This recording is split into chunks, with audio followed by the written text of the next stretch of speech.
This is Jimmy Church of Fade to Black, and you are in the future because you're listening to Cristina Gomez and Shifting the Paradigm.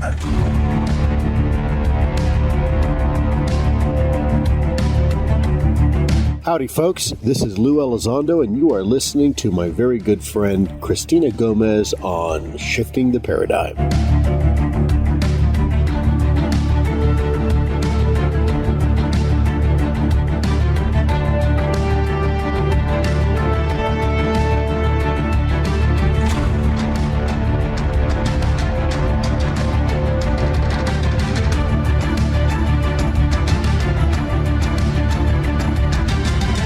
This is Ray Sobbs from the UnX Network, and you're listening to Shifting the Paradigm with the intrepid Cristina Gomez on the X.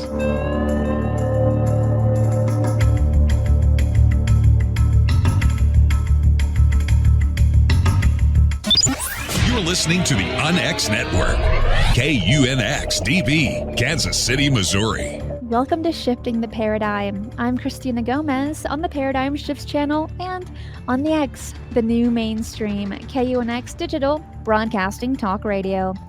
Are you ready for this? Because we are about to embark on an hour and a half of UFO shenanigans and paranormal adventures. Right here is where we look and think outside the proverbial box. We jump down those rabbit holes where you get a red Tic Tac instead of a red pill. First off, make sure you subscribe and share these shows on social media to those who you think are having their minds and eyes open to the reality of the UFO mystery. All of these shows are great primers, and in the push for more clarity, transparency, and disclosure, the more voices demanding answers, the better.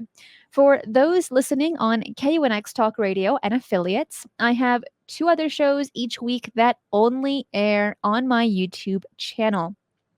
Mysteries with a History is live on Thursdays at 2:30 p.m. PST with my co-host Jimmy Church of Fade to Black Radio, and this week's show is the Mysteries of Canada.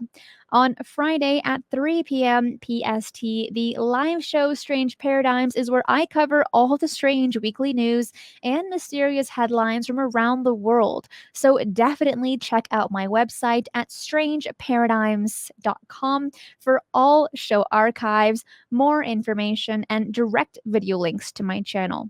Oh, and make sure to hit the notification bell on YouTube. Some quick news.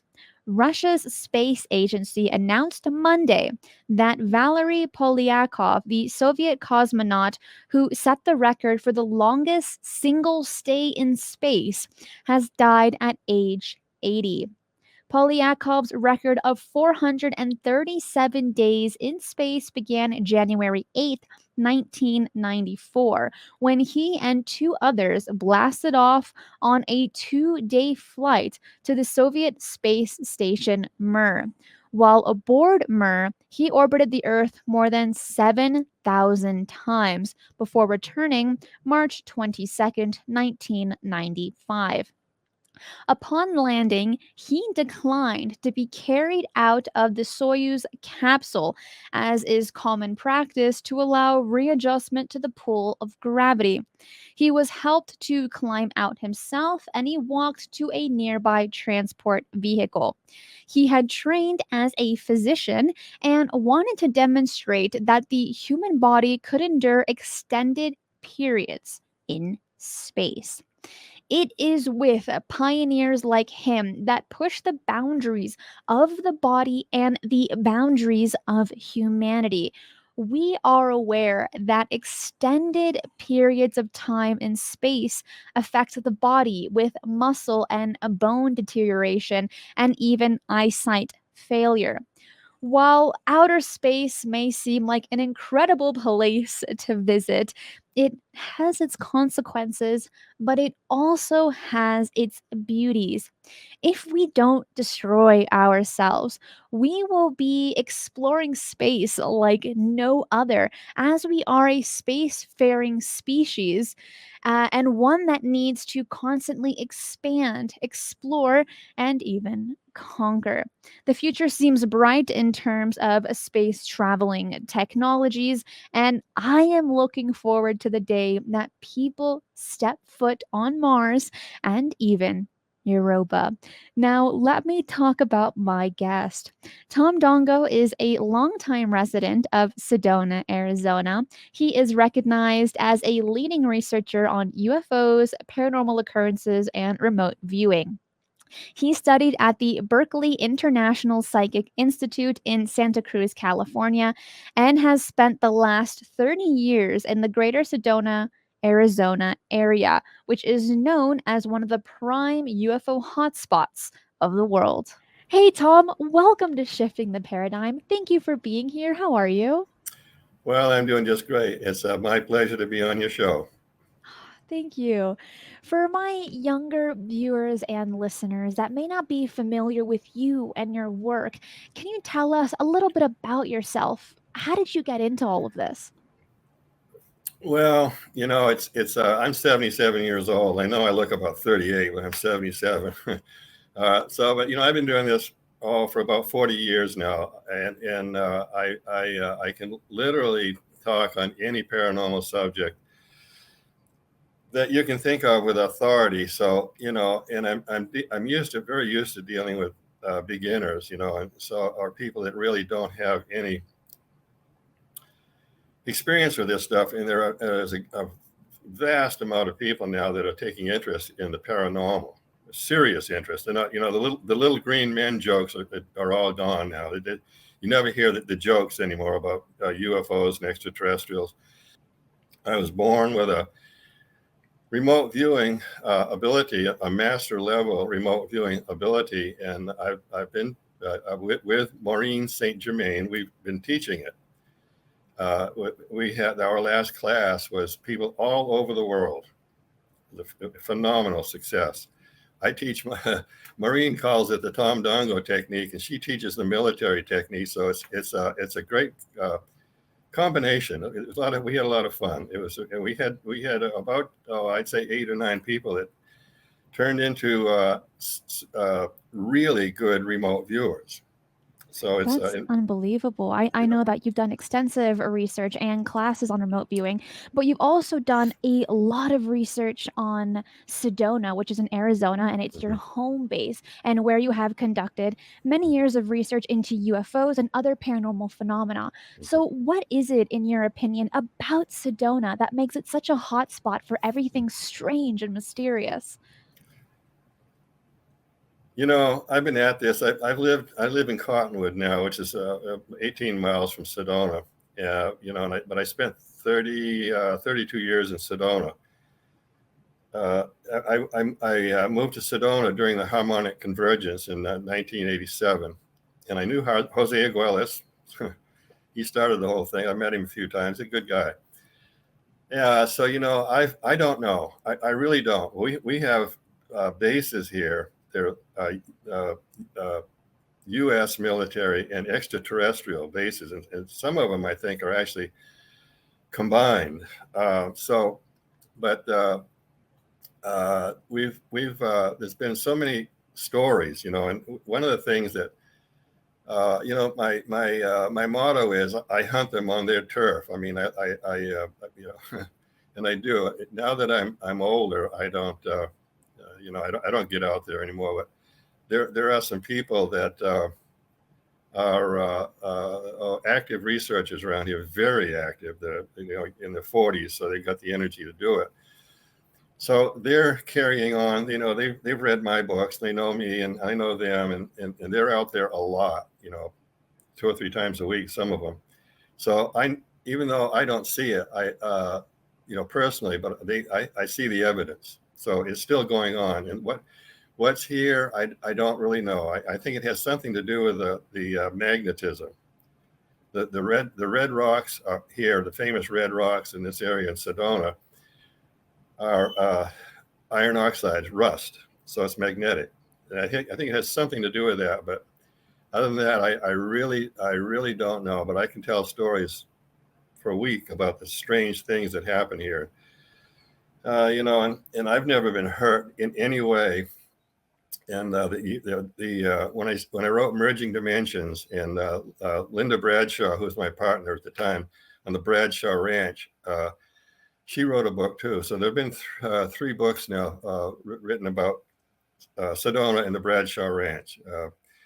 So the stuff that went on in the Bradshaw Ranch is really incredible. I know the guys at the Skinwalker Ranch and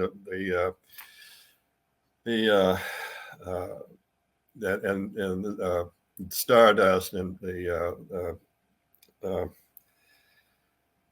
Frog Ranch, and so I know what's going on there, and I've been able to compare it to the things that go on with these 4 ranches. Why ranches? I have no idea, but other people say that too. Why on a ranch?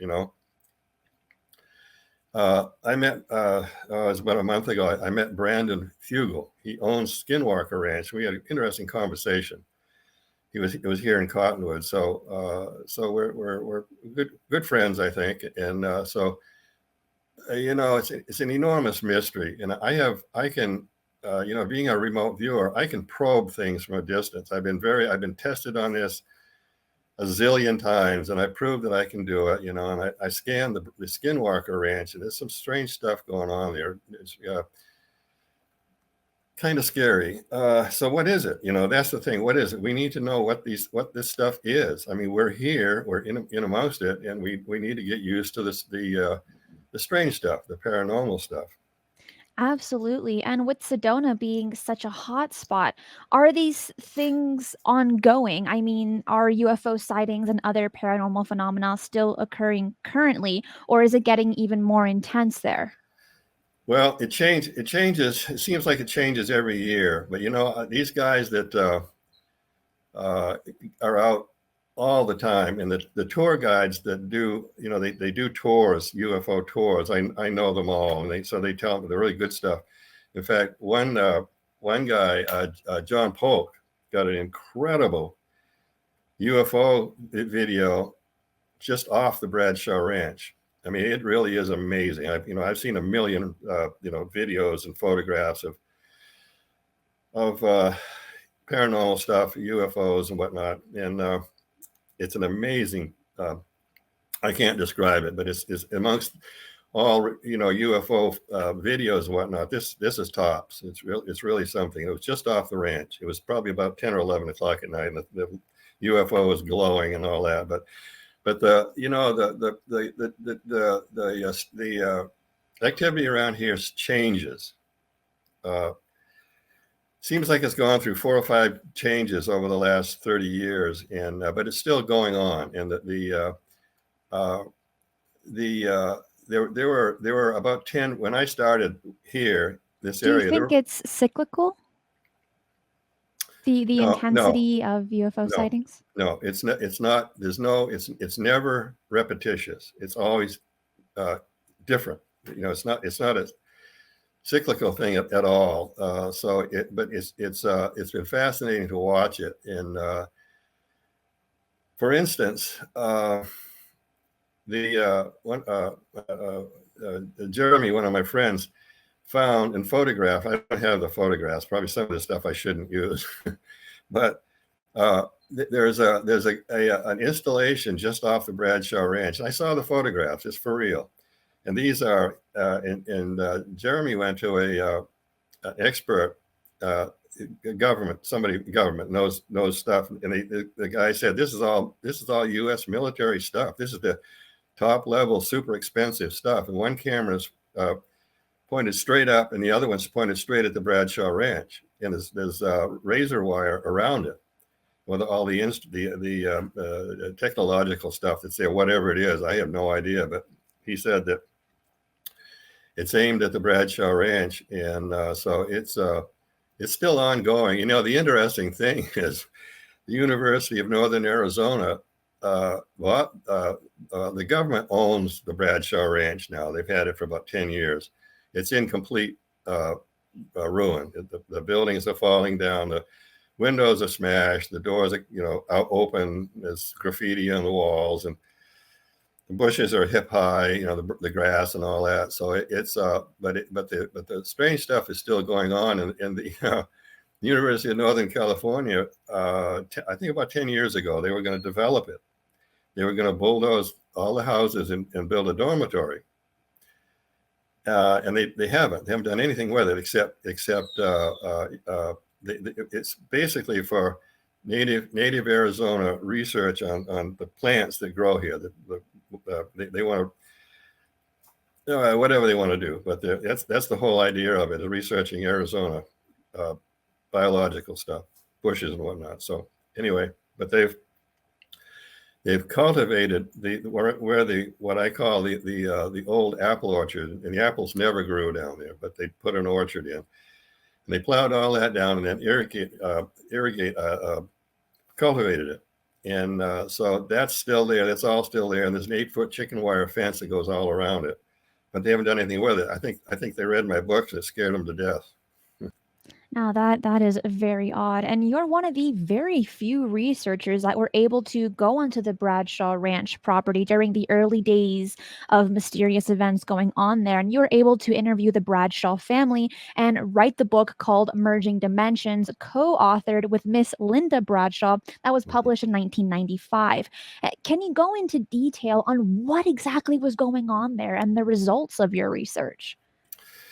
Well, Linda, I spent 4.5 years on the Bradshaw Ranch, and Linda and I saw stuff that I feel like there are few people on this planet that have seen and experienced what Linda Bradshaw and I did.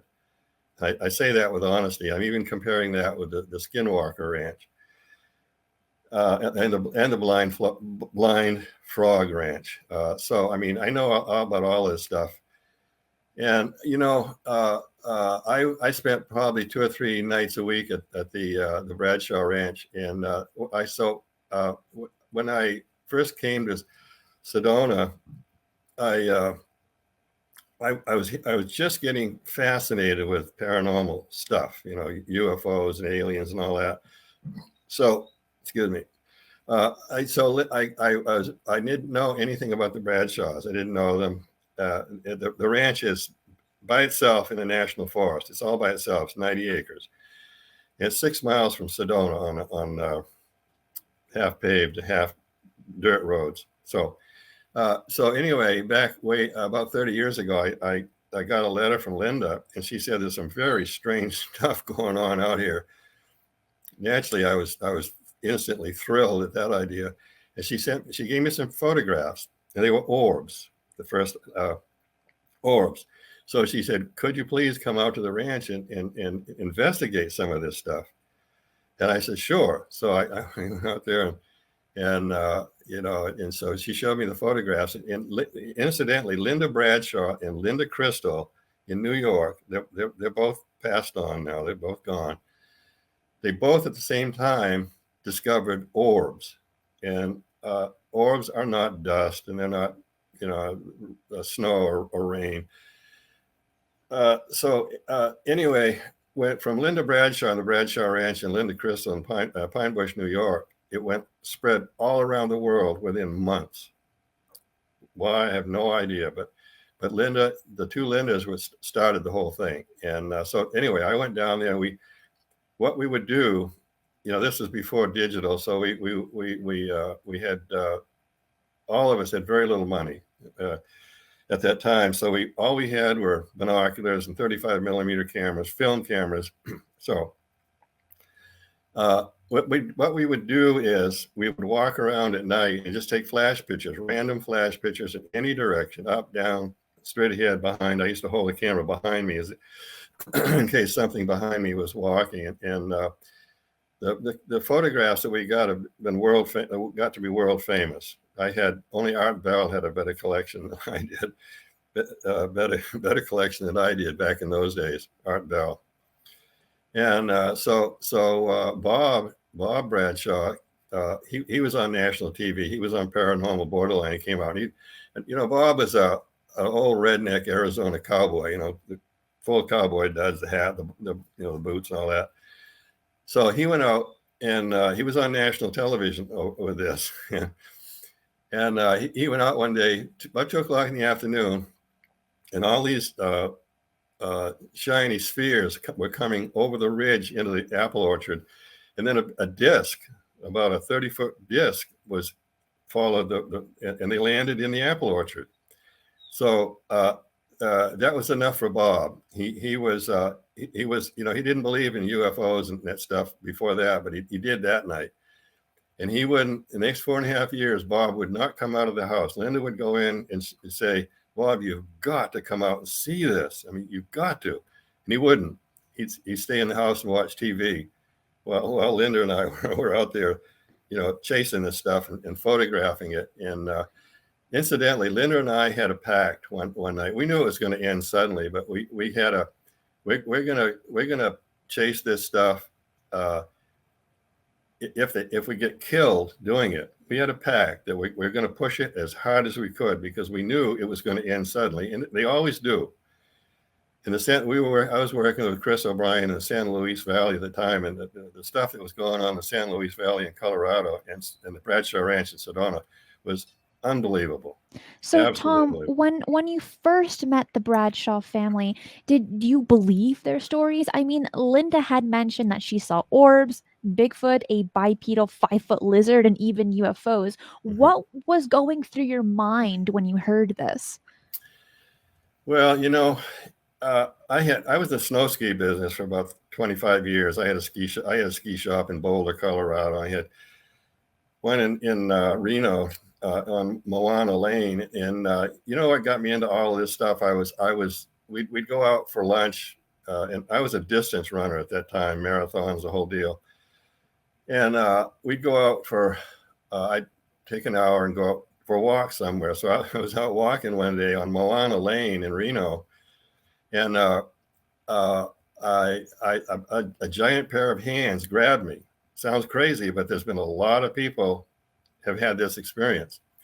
So this giant pair of hands, about half the size of my body, just grabbed me, like that. So I said, well, this is kind of an interesting thing. I've always been fascinated by anything unusual. I mean, I'm just, I've been called reckless forever. So, I've never been hurt. So anyway, these hands are steering me down Moana Lane, and they steer me into a parking lot, and I'm going across the parking lot, and the hands are steering me around cars. And I come to a bookstore. I go through the doors, and I'm going right through the bookstore all the way to the end. And the hands bent me over, and I'm looking at a book on the bottom shelf, a used book, and it was Seth Speaks by Jane Roberts. A phenomenal book, the Jane Roberts books. And I spent 6 months studying that book. And if people haven't read it, everybody needs to read one of the Seth books, because it was whoever Seth was a massive intelligence. I mean, a human, too much for humans. So anyway, that's what got me started in this whole thing. And then I got interested in UFOs and extraterrestrials, the whole thing. So when the Bradshaws, when it came to Sedona, I started writing a book. Well, it's still in print. It's been in print for 33 years. The New Age Frontiers. It's been in print for 33 years, and I wrote it. This is what got me started in this whole thing. It was meant to be just a story in a periodical that a woman had here in Sedona, and I wrote it in about 2 weeks, I guess, and it's been in print for 33 years. So anyway, a woman named Melody, she's my publisher now, wanted to start a publishing company. And she credits with me with, 35 years later, she's still doing it. She's 83 years old. She's still doing it, works every day. So she hired a guy named John, and she bought an old printing press and took my story and made it into a book. the mysteries of Sedona. So that's been going for 33 years. So anyway, that's what got me into it, and it goes from there. And then I started digging, and I came up with an awful lot of stuff. I have one more question for you before we get into the break, and that is, when you found this book at a used bookstore, you had mentioned that hands were guiding you. Do you have an idea of what that entity might have been all these years later?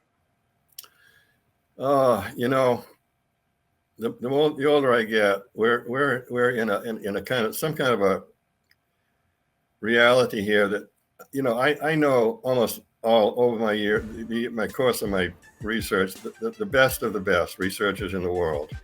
And I worked with the Russians for about 5 years, about 25 years ago. That was a major experience. The Russians kept no secrets 25, 30 years ago, none. I knew everything the Russians knew. Fascinating. Tom, we are coming towards a break. Hang tight. We'll be right back.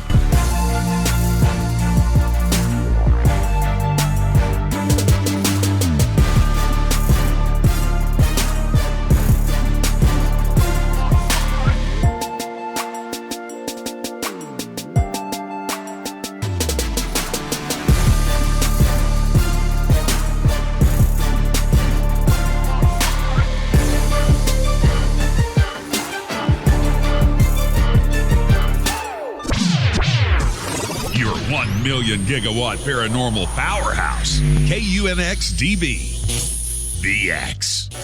This is Micah Hanks of the Micah Hanks program right here on KUNX. And right now, you're having your paradigm shifted by the one and only Cristina Gomez.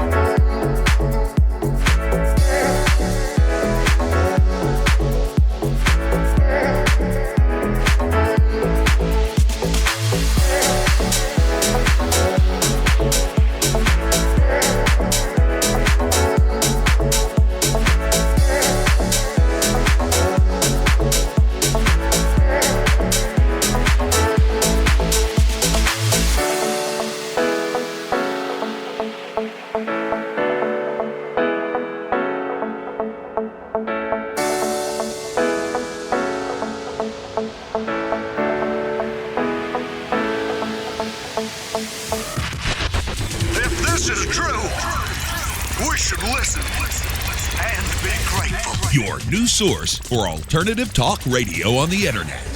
The X. Howdy, folks. This is Lou Elizondo, and you are listening to my very good friend Cristina Gomez on Shifting the Paradigm. Do you have an interest in the paranormal? Then you'll love the unxnetwork.com.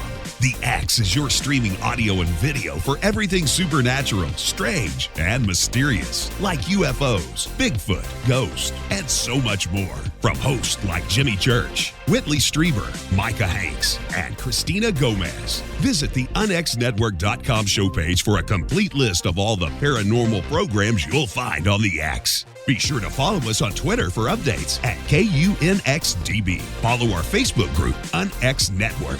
Find the podcast on Spotify, iHeart, Audible, and Apple Podcast. It's time. It's new.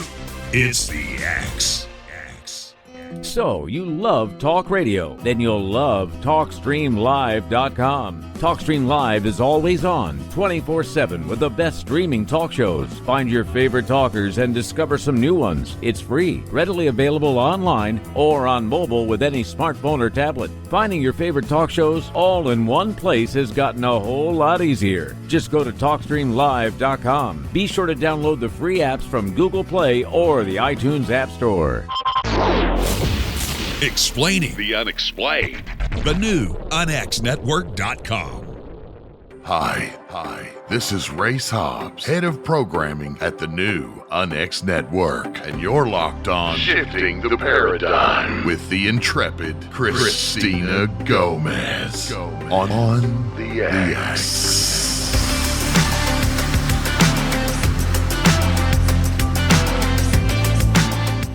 This is Jimmy Church of Fade to Black, and you are in the future because you're listening to Cristina Gomez and Shifting the Paradigm.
Welcome back. With me today is Tom Dongo. And several times you have compared Bradshaw Ranch to Skinwalker Ranch. So do you think they are somehow linked, or how may they be different?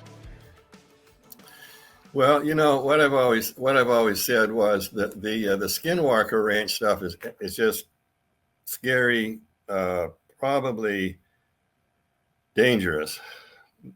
Negative stuff, a lot of it, like cattle being torn apart, and laying in the middle of a field. It happened seconds after they passed by. They walked back, and this calf was torn to pieces, But as far as I know, nobody's been hurt at the Skinwalker Ranch in any way. But it's dangerous, I think. And the Bradshaw Ranch, there was never anything negative that happened there. That anybody got hurt in any way. And I've said that all the times, that many nights I spent at the Bradshaw Ranch, nobody was ever hurt. And we had camera crews every week. We had a different camera crew out there from BBC, you name it, Japan, Germany, Switzerland, the French. So, and celebrities, we had a lot of celebrities that wanted to come out, and so it kind of ballooned. It's kind of just hard to describe all this stuff. But the experiences I had on the Bradshaw Ranch were, and we can talk about some of these now if you want. The phenomenon that went on at the Bradshaw Ranch, probably nowhere else in the world did it exist like the Bradshaw Ranch. It's different than anywhere else. Certainly different than Skinwalker or Blind Frog.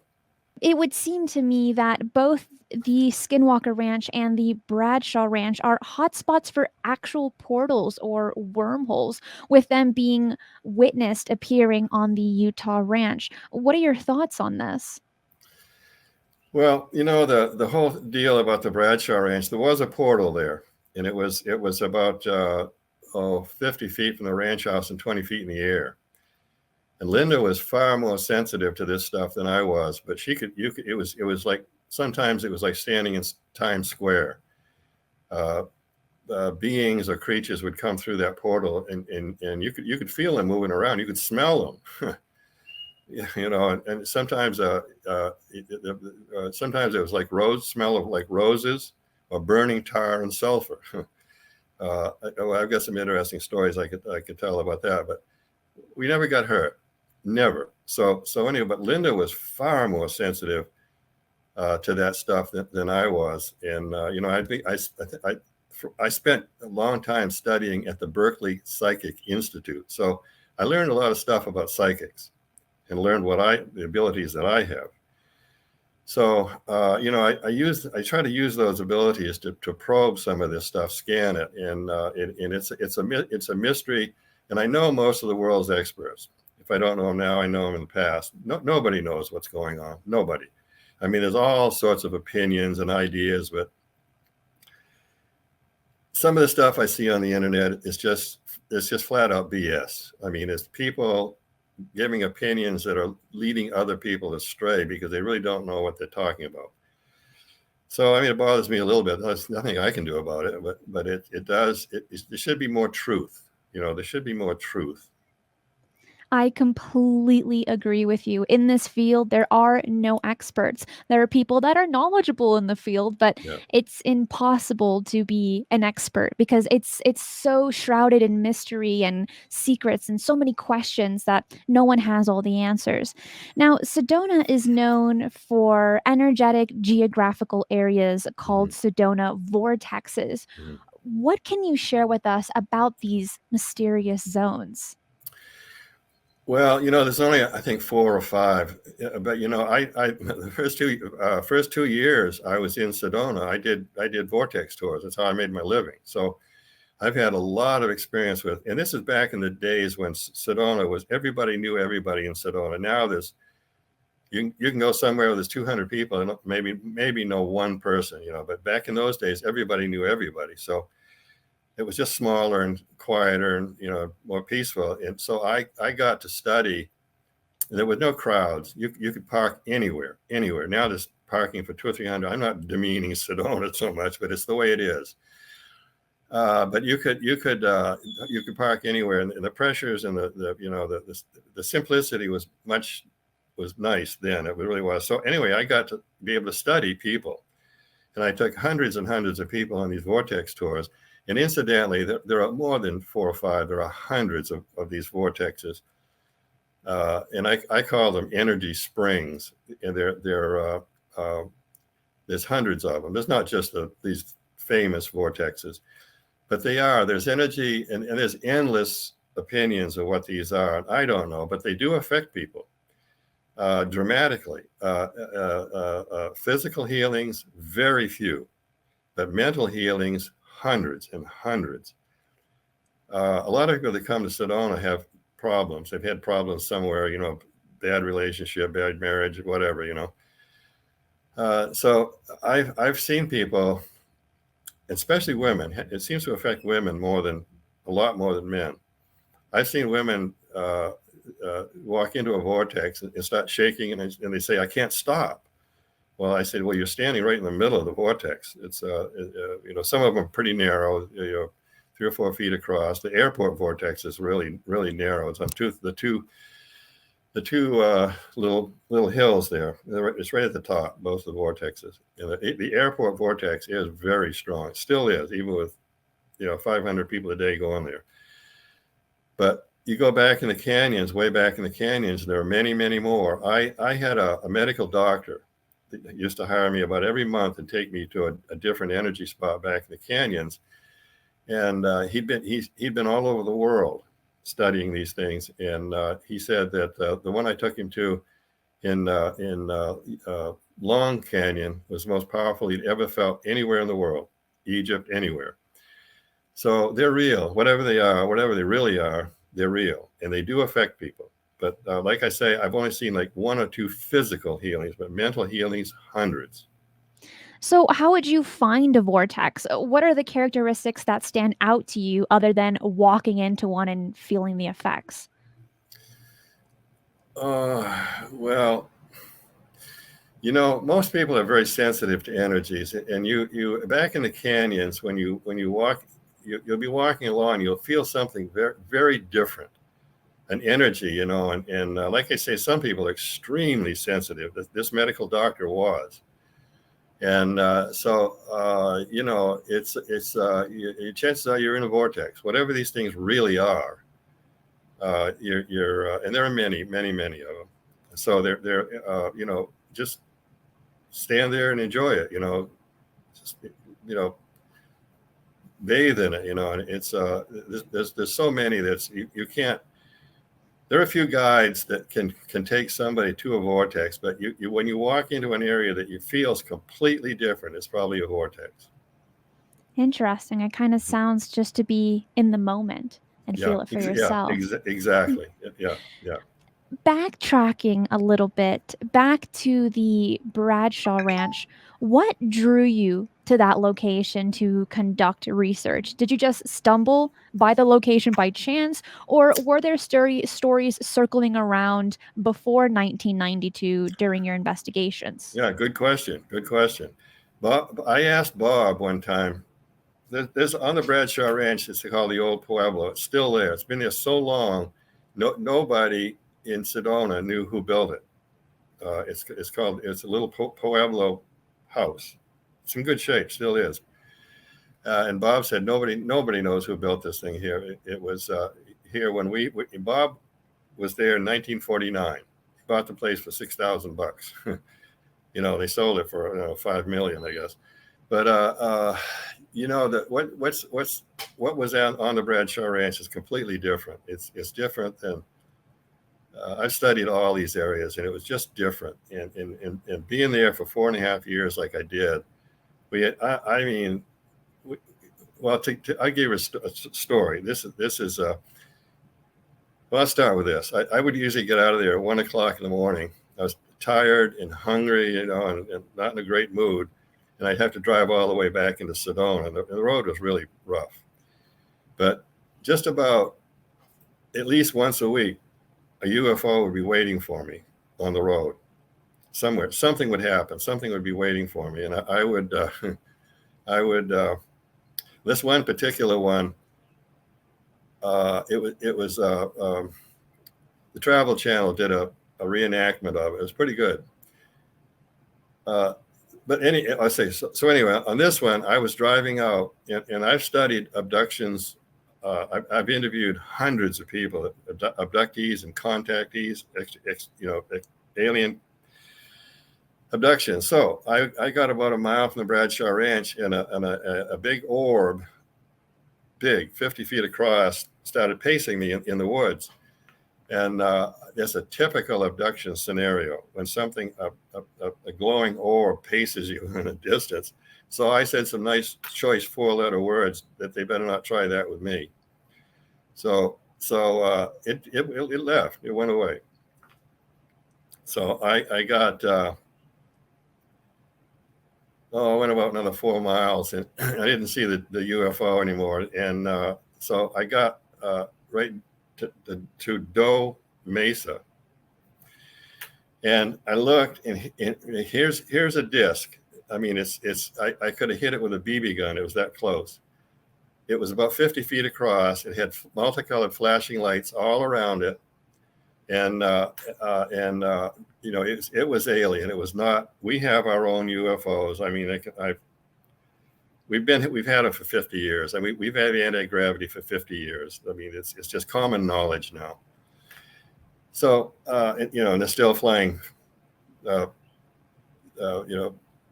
gas-powered jets. So anyway, I'm looking at this thing, and I realize, like I said, I'm a little bit cranky at 1 o'clock in the morning when I've been, doing this stuff. And so I said, I'm just not. I got out of my car and looked. The disc was right there, an alien disc, and it was only maybe 150 feet off the ground, and it had been pacing me. It would have met me at Doe Mesa. It was pacing my speed exactly when I first saw it. So I said, I got out and I walked in front of my truck, my van, and I said, I'm just not in the mood for this kind of blank tonight. As soon as I said that, it stopped. So then I realized instantly that they've been reading my mind all the time, and they can do that. They've done it. I've proved it now that extraterrestrials can read your mind. When you're looking for them, when you're looking for UFO sightings, like Dr. Greer does, extraterrestrials will read your mind. I've proved it. I can tell you some stories a little bit if you want. So anyway, it stopped, and I'm looking at it. I'm a little bit stunned by then, because I realized they had been reading my mind. And in another 5 minutes, we would have met. And a million times I thought, what would have happened? If they wanted to hurt me, they'd had 100 chances to do it. So who were they? And if they'd have met me there at Doe Mesa, it was Boynton Pass, actually. Who were they? What did they want? What they might have been a wonderful thing. So a million times I've wondered, I blew it. I did. So anyway, the ship stops. And, like I say, it's beautiful. It's got multicolored flashing lights all around, about 50 feet across. It's a disc. And in a second, in a flash, it was gone over the horizon. I never saw it again. So I really messed that one up. Travel Channel did a reenactment of it. It's pretty good. Yeah, pretty accurate. That's unbelievable. I mean, it sounds like something out of a fiction book and something that a lot of people want to have happen to themselves. But when talking about Bradshaw Ranch, what did you want to tell the world about this location when writing the book Merging Dimensions? Yeah, good question. No, I want people, what I've experienced, and I don't sensationalize, I don't exaggerate anything. None of it's fake. I just want people to understand, read, and understand the experiences I've had with Linda Bradshaw and other people, and it's real. They're there. We are not alone here. I mean, there are many beings. Not all of them are human either, and some of them are cryptids. They're creatures. So we need to know what these things are. I mean, we need to take the bull by the horns. So with remote viewing, you can probe these things, and I've done it.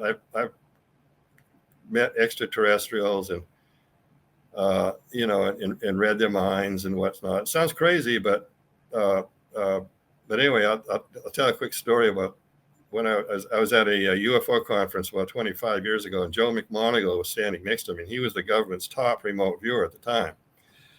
And I really didn't know a whole lot about remote viewing, but I'd been studying it at that time, and I didn't know my abilities because I never really called it remote viewing.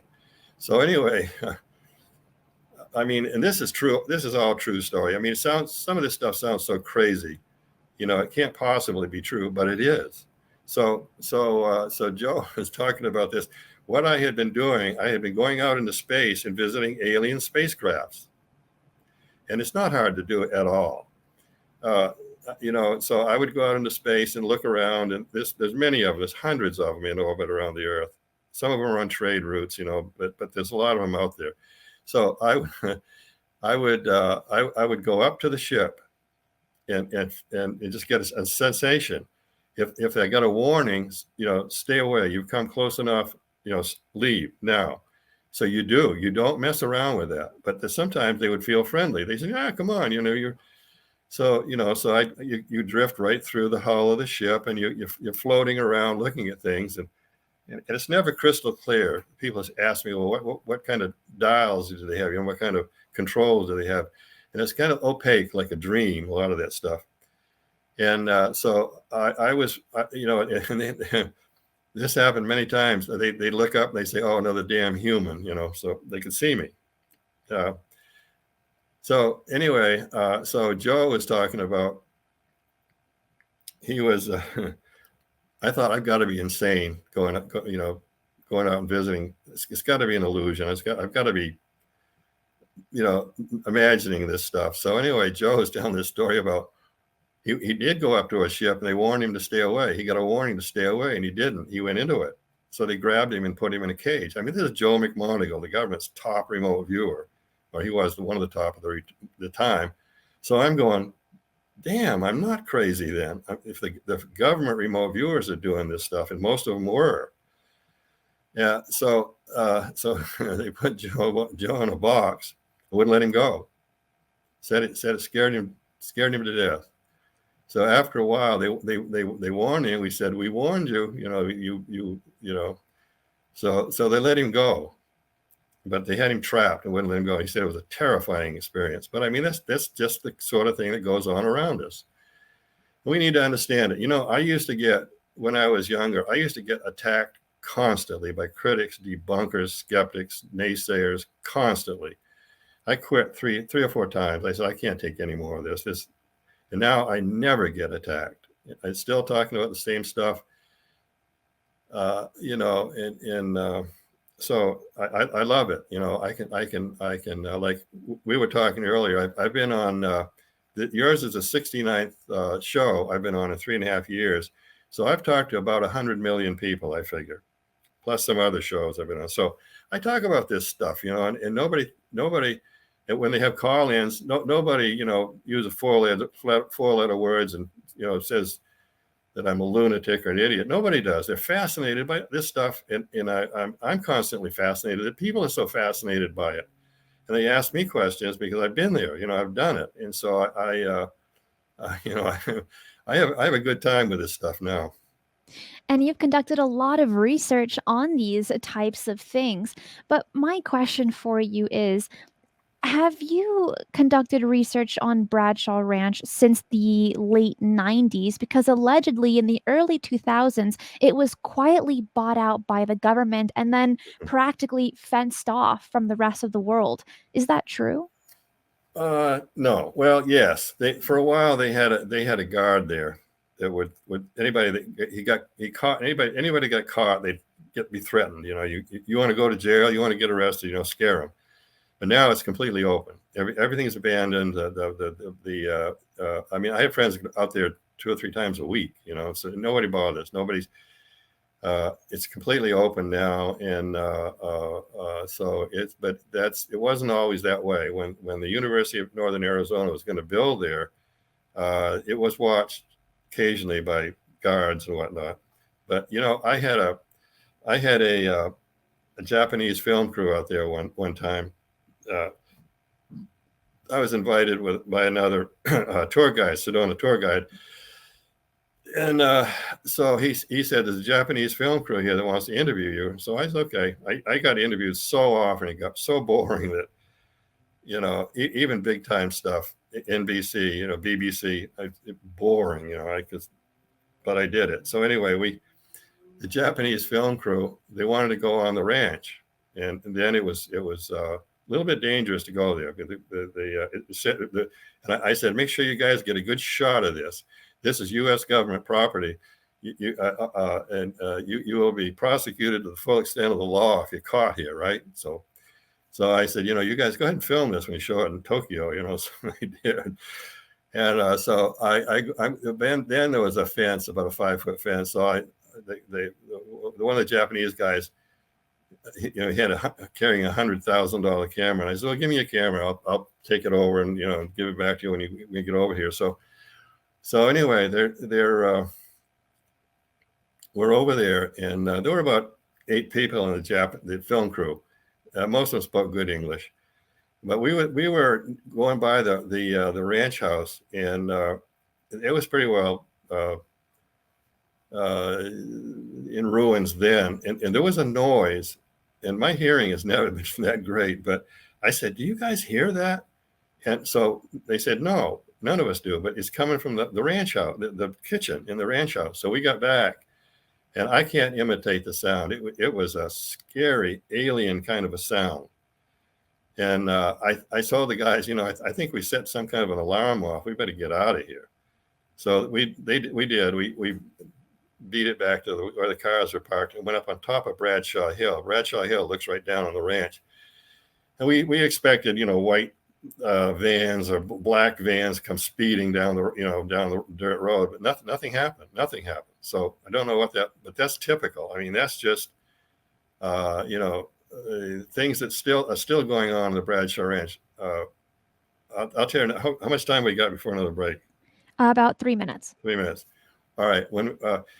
So anyway, the stuff is, I'll tell you a story when we come back, but it's still going on. It's still there. We tried to get scientific equipment. We begged for scientific equipment when all the film crews were there, and they got shot down every single time. I remember Universal Studios was out there. $1 million is pocket change to these people. And I told them we need scientific equipment so we can catalog this stuff. And the crews would see it. They'd film it. They'd go back to the studio and tell their bosses what they saw. And I told them we'd give you all rights, to whatever you film.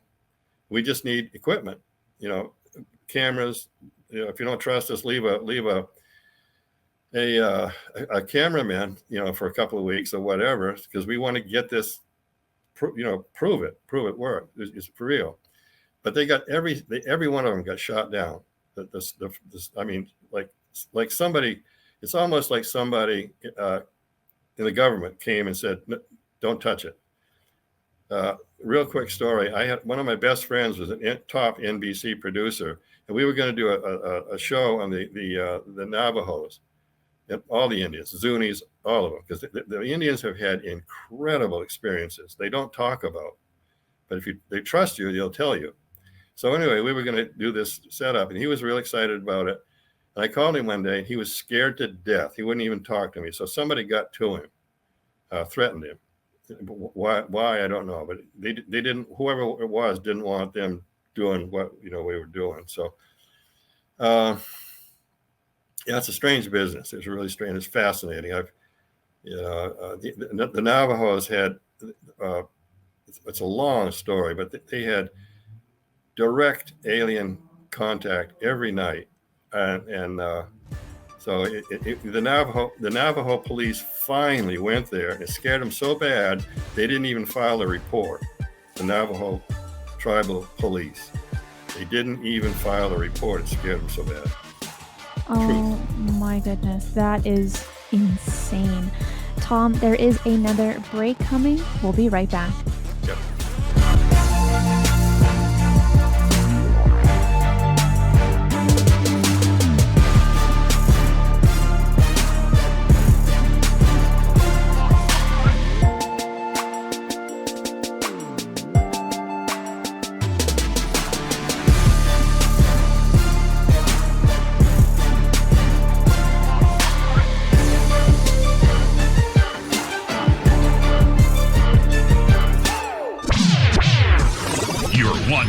Gigawatt paranormal powerhouse, KUNX-DB, The X. This is Jimmy Church of Fade to Black, and you are in the future because you're listening to Cristina Gomez and Shifting the Paradigm.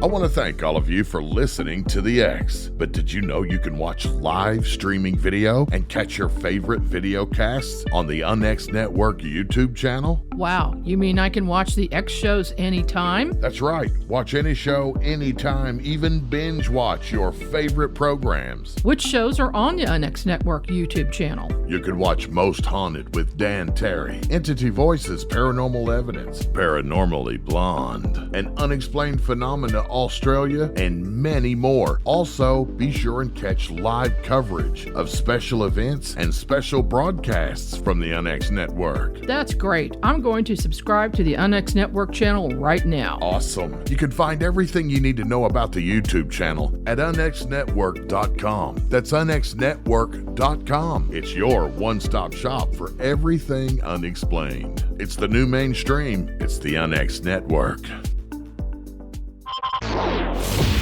Explaining The unexplained. the new unxnetwork.com.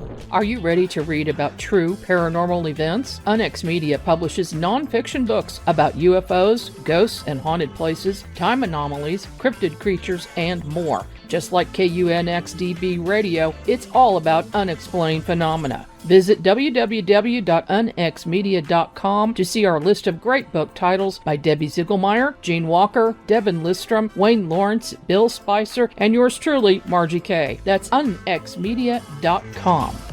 Gold loves chaos, uncertainty, and disarray. History shows us what gold does when people aren't sure about the government, the stock market, their jobs, or their retirement savings. Our national debt is skyrocketing. Gold and other precious metals are a defense measure against inflation and a stock market that might take years to recover. So what can you do right now to protect yourself? Call United Gold Group. We offer gold and other precious metals delivered securely within 72 hours. Are you worried about the stock market? We can also help you set up a real gold or silver IRA or a 401k. Safe and secure. United Gold Group makes gold ownership affordable. Call now and get up to $2,500 in free gold or silver with a qualified IRA. Call 800-753-8534. That's 800-753-8534 or visit unitedgoldgroup.com.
On vortexes, but are you aware of reports of portals in other parts of Sedona, or do you think that Sedona is just one big zone of portals?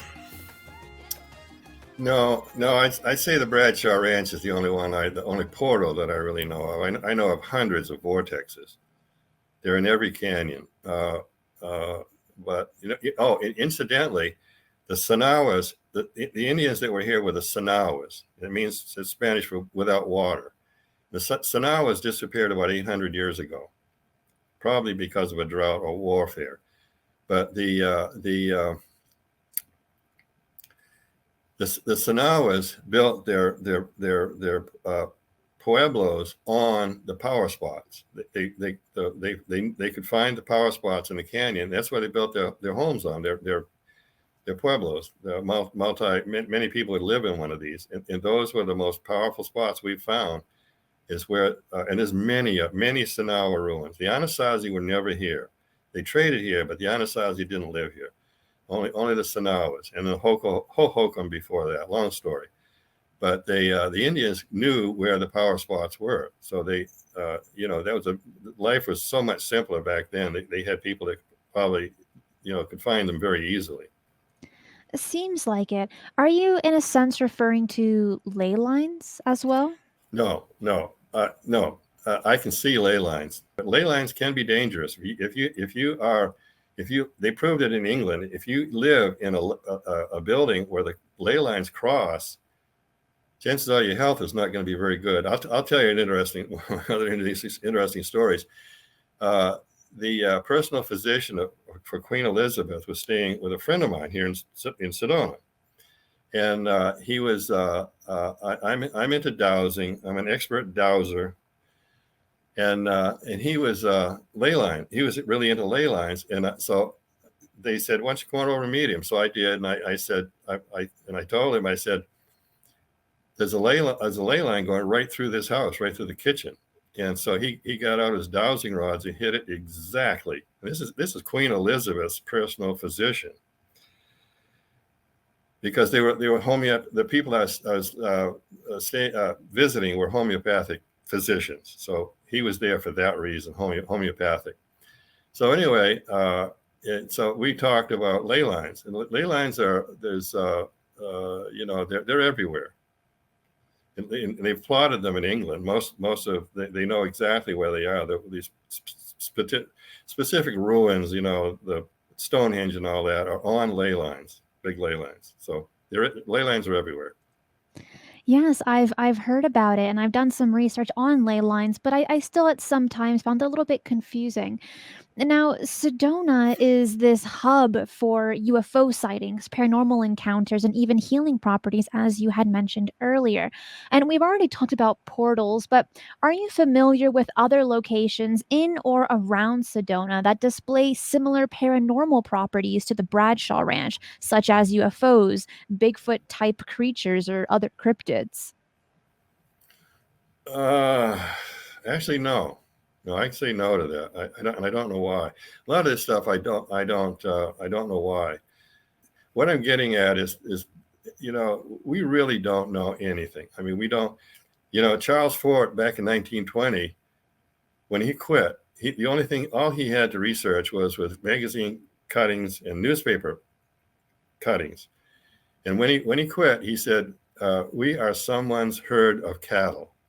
I agree with that. Where somebody owns us, somebody's controlling us. So we need to find out who they are. And are they reptilians? No, I don't know any. My research into extraterrestrials, the good guys, the bad guys, the white hats, the black hats. We got to get off that because they're not.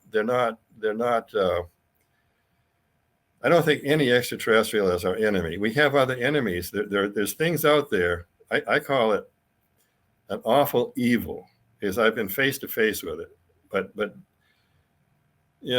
people don't like me to say this, but there's no Satan, there's no devil. That's an invention of humans for man. It's a man-made thing for fear, to control people, Satan and the devil. But there is out there an awful evil, and it's occasionally on the Skinwalker Ranch, and it's a scary thing. Whatever, it's some kind of a life form, and so a lot of the demon stuff comes from that, and it's real.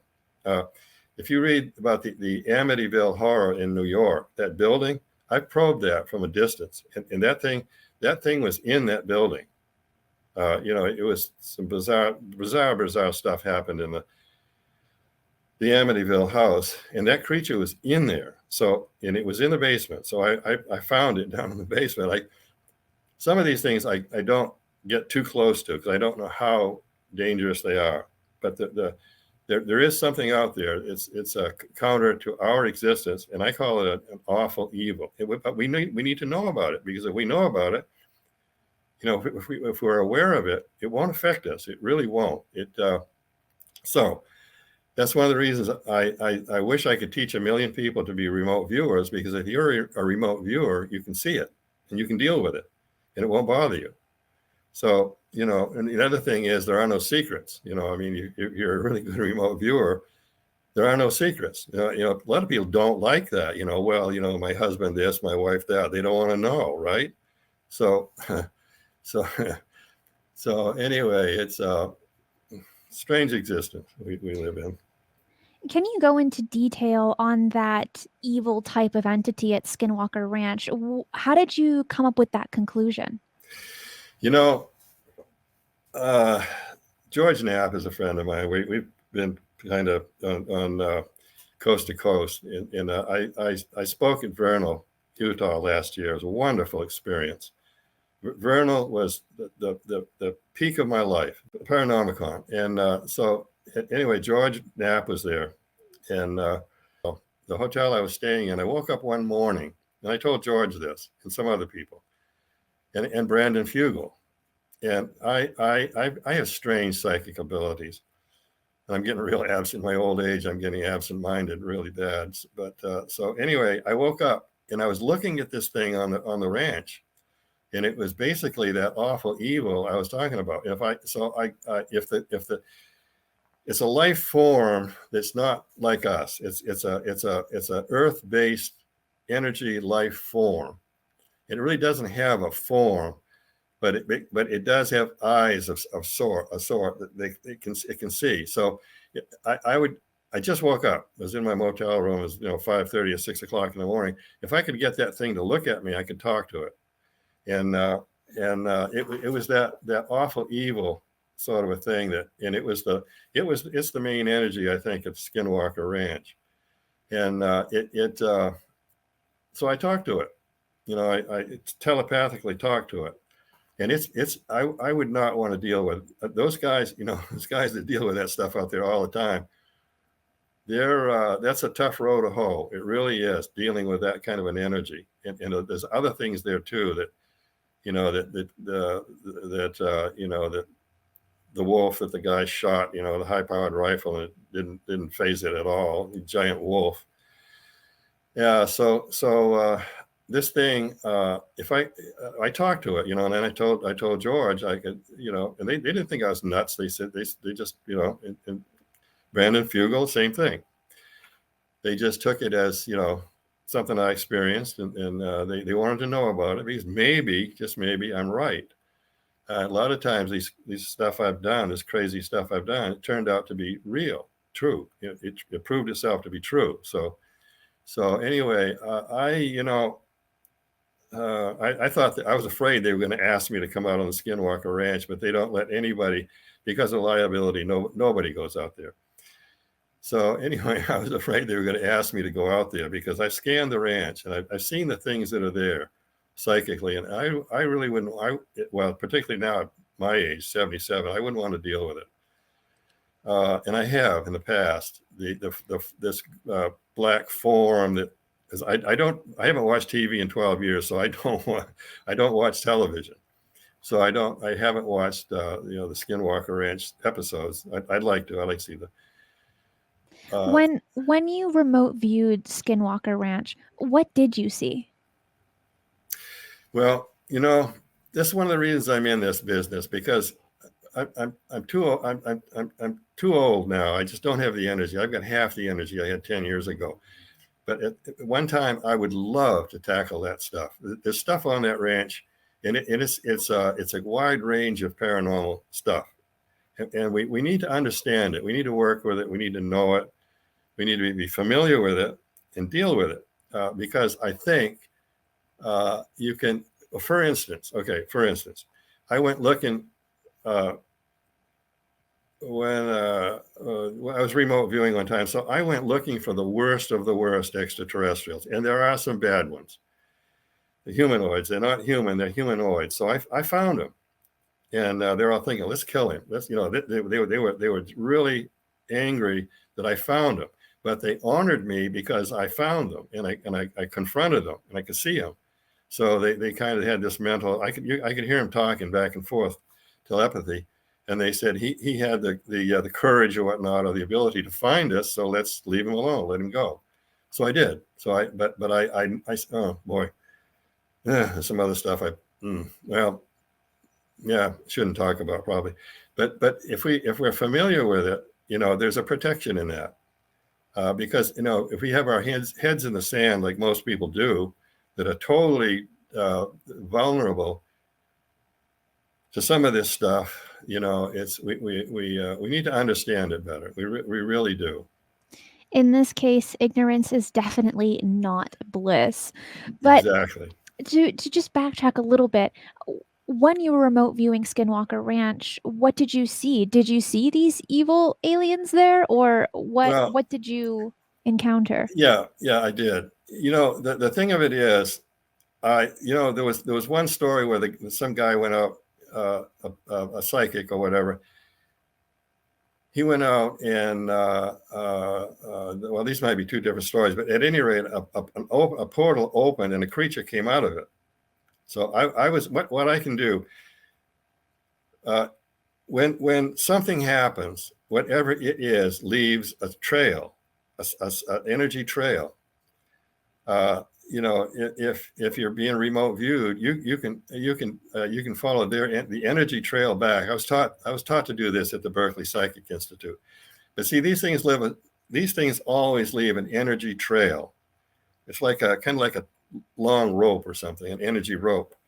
And so I've done that, but I get to the point where some of these things I get very close to it, and I'm not going any further because I know how dangerous it is. So there's something happened in Antarctica. There's some places in Antarctica. This stuff you hear about Antarctica, the buildings and all that underground, what Linda Moulton Howe talks about are true. They're there. So something, millions of years ago, there was a lot of activity in Antarctica when was no snow and ice. I mean, that snow and ice is 3 miles thick in some places. So there are some alien bases down there. So, if we have enough gumption to find out who they are and leave them alone and just say, don't bother us. We won't bother you. We're aware of you and you're here, and there's nothing we can do about it or nothing we're going to do about it. So that's kind of where, like I say, I wish, and I've tried to do it, give my remote viewing abilities away to 1 million people. There's been a couple of shows I've been on where there's been 1 million viewers. And I've tried to do it, give it away. What remote viewing is projecting your subconscious to a place, and time and distance has no meaning. You can go in the future, in the past. So if enough people could do that, it would change this world. I had friends here that lived in this area that were as good as I was, and we had wonderful fun. If everyone really could remote view, there really would be no secrets. It would be a total game changer for humanity. Now, we're going to change subjects a little bit. In your book, The Quest, you make mention of a UFO crash that happened in Sedona. Can you tell us about that? Oh yeah, what an experience that was. There was about 8 of us that were actively researching, and Claudia Sanderson was one of the best. She was relentless. Claudia was relentless, but and I've MUFON. I've had a feud with MUFON forever, because something crashed on House Mountain. In fact, I'm looking at House Mountain right now where I live, in the general area. So anyway, something crashed on House Mountain, and the military, in fact, a friend of mine in uptown Sedona called me, and he said, such and such a congressman just called me, and he said, what the hell is going on in Sedona? The military is getting ready to close all the roads in and out of Sedona and not let anybody in anybody out. It's a military thing. So I'm thinking, well, this is it really, whatever's going on, it's not our illusion, So anyway, something crashed on House Mountain. Whether maybe it was a top secret fighter jet, I don't know, but they hauled wreckage out of here.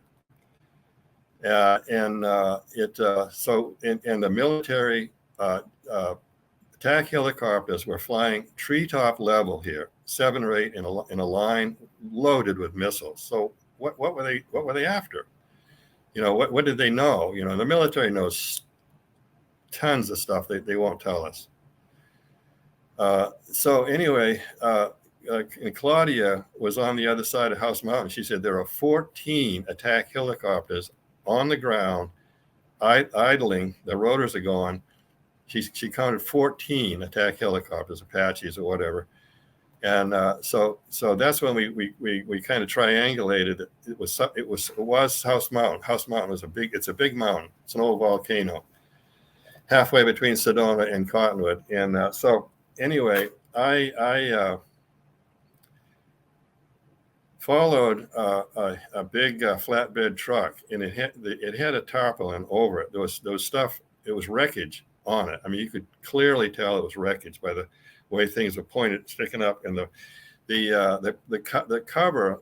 There was rubber about an inch thick, covering this stuff. I got a good look at it because it went right by me, and I didn't get no photographs. You never have a camera with you when the opportunity is there. You never do. People say, well, why didn't you take a picture of it? Trust me, you never have a camera handy when the opportunity presents itself. So anyway, military activity was everywhere, and those helicopters. And then one night I was at a friend's house. These are UFO researchers, and we heard these helicopters. So they had all sorts of photographic equipment. So we ran out, and there were these high-speed helicopters. The one in the front had a red light underneath it, and all the rest of them were following them. And it was just above treetop level. And then they went straight across Sedona. So what they were chasing was a big blue sphere. It was about 6 or 8 or 10 feet across. And there was at Posse Grounds Park. There was a lot of people there, and they all saw it. The orb, excuse me, the sphere flew past them, and the helicopters were right behind it. So the sphere went up Schnebly Hill, but the helicopters peeled off and went up Oak Creek Canyon, and the blue sphere came back down and flew south to toward the village of Oak Creek. A lot of people saw this. It's not it's not fake. It's not illusion.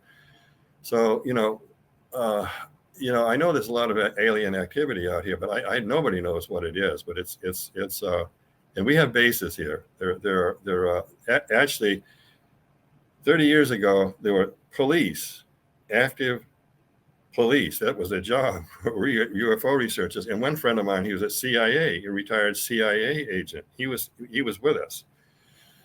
And so they found now these are two Clarkdale police, I think. Anyway, they found they were doing some UFO snooping near Clarkdale, and they came upon an open manhole cover. I get a kick out of some of these stories. So and there was a ladder going down into it. So they went down, and they said the tunnels went everywhere, and they didn't go very far. And military people with machine guns were coming from everywhere. These guys, and the interesting thing about these people, and anyway, they said, you guys didn't see anything. Go back that way, climb back out of the ladder, and don't, forget about it. You didn't see anything. So these guys, they never have insignia. They have current, at the time they were current U.S. military uniforms with no insignia on them. I interviewed a bunch of people that had gunpoint experiences in the canyons. Last time it happened was about 10 years ago. An Apache friend of mine ran into 6 guys on Secret Mountain, and they all had guns and they were wearing masks. So they were extraterrestrials. So he got to the end of the trail, and I've been there. They said they cut him a little tree, and they said, you drag this tree and cover your tracks all the way back, and you didn't see anything. You didn't see us. He was a young Apache guy, totally honest, and I know exactly where he was because he talked about it and described it. So strange things like that happen around here. There have been over the years. I mean, that was 10 years ago. So, and there've been a few others. There have probably been 36, I call them gunpoint incidents of hikers back in the canyons, and all the canyons. It happened in all the canyons, and it happens sometimes way out in the desert. These guys, people would run into military types with no insignia on the uniform, and they were told, you're entering a military restricted zone. You have to leave immediately. And that's particularly in Secret Canyon. In fact, I asked Bob Bradshaw. I said, how did Secret Canyon become the name Secret Canyon? And he was here in 1949. And he said, nobody knows, but it's called Secret Canyon. And a lot of strange stuff. That was the focus of strange activity around here for years. Extraterrestrial sightings and disc sightings. And oh yeah, and you asked me about Bob, the early stuff about paranormal activity in Sedona. The first incident I know of happened in 1922. Bob Bradshaw told me that Bob was a cowboy. All the canyon lands were his territory. And when he passed away, it relinquished back to the government. The canyons were his grazing territory. And he said that 2 cowboys one night were in Secret Canyon looking for cows. And Secret Canyon is a brutally rough terrain back there. And they heard a roaring sound and a sun bright glowing. They thought they got lost somehow and up by Flagstaff near the train tracks. So this thing came out over the top of the Colorado Plateau or the Mogollon Rim, the same thing. It came off the top of the Colorado Plateau, and the last thing they remember was this thing that made a roaring sound was coming down to the canyon, and that was it. They don't remember anything else. So they were abducted. That was one of the first abduction scenarios. And Bob said, 1922. So it's been going on here since 1922, or probably a lot earlier. These are some crazy stories. And Tom, I only have one last question for you before we end today's show. And in your opinion, especially in the Sedona area, is there a convergence between UFOs and the paranormal? And if so, why do you think that is? I don't know, but a friend of mine told me one time, he said, they probably all park their ships in the same garage, and that's probably what it is. I mean, they're all connected somehow. And this one group that I'm dealing with right now, in fact, it's this book. It's Plearan Diaries. These are the people I'm dealing with. It's not my book, but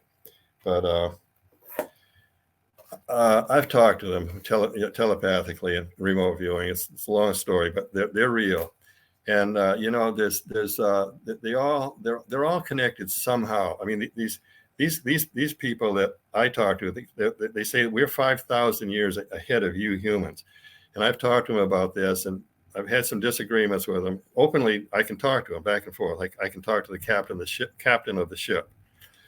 We had a disagreement. I said, why don't you guys show yourself? Give us some kind of proof. We're tired of photographs and videos that nobody believes. And I told him, one of you guys could walk on a stage with me and be glowing or something like that or whatever, and it would get debunked instantly. They say it was fake. It's a hologram or something like that. So I said, this is when they broke with me. They wouldn't talk to me for a long time. I said, can you guys do something that'll prove your existence? I mean, I know it. I don't have to be proved because I've been doing this for 40 years. I've interviewed many people that have had face-to-face alien contact. That's when they wouldn't talk to me anymore. So a few months later, I said, okay, guys, I got it. You're not going to deal with us humans. We're just too dangerous. They are. They say humans are just too dangerous. We can't involve ourselves with humans. At least not them. Some might. And they're not wrong. Right. Humans are filled with desire, greed, anger, and that makes them very dangerous. Tom, thank you so much for being on Shifting the Paradigm. Where can people find you online to stay up to date with your research and your work? Well, you know what? I get so inundated with calls and I haven't been to my website in months. I'm just inundated. So really, Facebook is about it, and then this is Merging Dimensions. So you guys buy the book. Everybody go out and buy Merging Dimension. Fascinating book. Crass commercializing. This is it. This is mine. Merging Dimensions, about the Bradshaw Ranch. It's an incredible book. So good. Yeah. Thank you so much. Yeah, thank you. You're listening to the UNX Network, KUNX-DB, Kansas City, Missouri. For some time now, I've been fascinated with Bradshaw Ranch, so it was a pleasure to speak with a leading researcher that did extensive observations there.